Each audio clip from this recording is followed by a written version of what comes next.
Келесі бізде Kia K5 көлігі. Бұл 2018 жылғы 2 куб заводской газбен осындай ақ түсте 170 000 км жүрген. Кузовта 2 детальный краска болған екен. Қалған детальдің бәрі тап-таза, ешқандай такси емес, жеке адамның айдаған көлігі.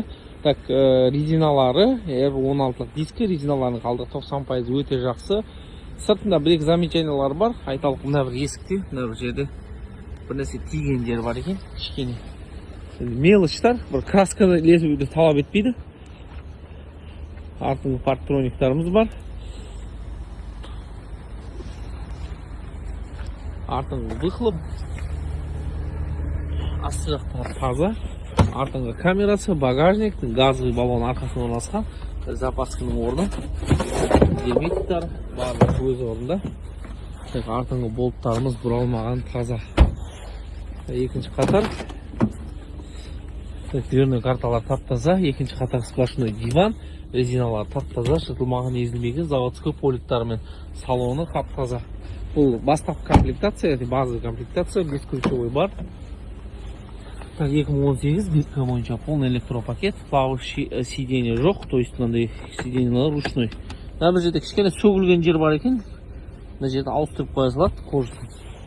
Ол ешқандай қиындық емес.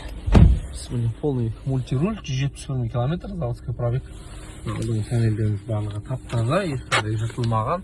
Ортада монитор, бір аймақты климат, обогрев сидений бар, обогрев руля. Коробкамыз керемет жақсы жасап тұр, 6 сатылық коробка. Артыңғы көрініс өте жақсы көрсетіп тұр.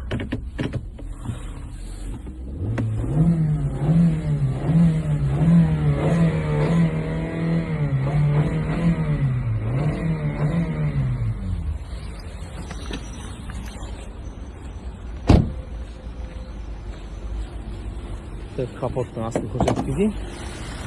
Бізде LPG мотормен алдыңғы болттарымыз бұралмаған, заводской диск бойынша таза 2 куб.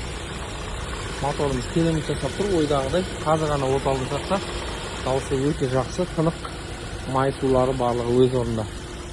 Қызықтырса хабарласыңыздар, бүгінгі аукционда өте тиімді бағада шықты K5 көлігіміз.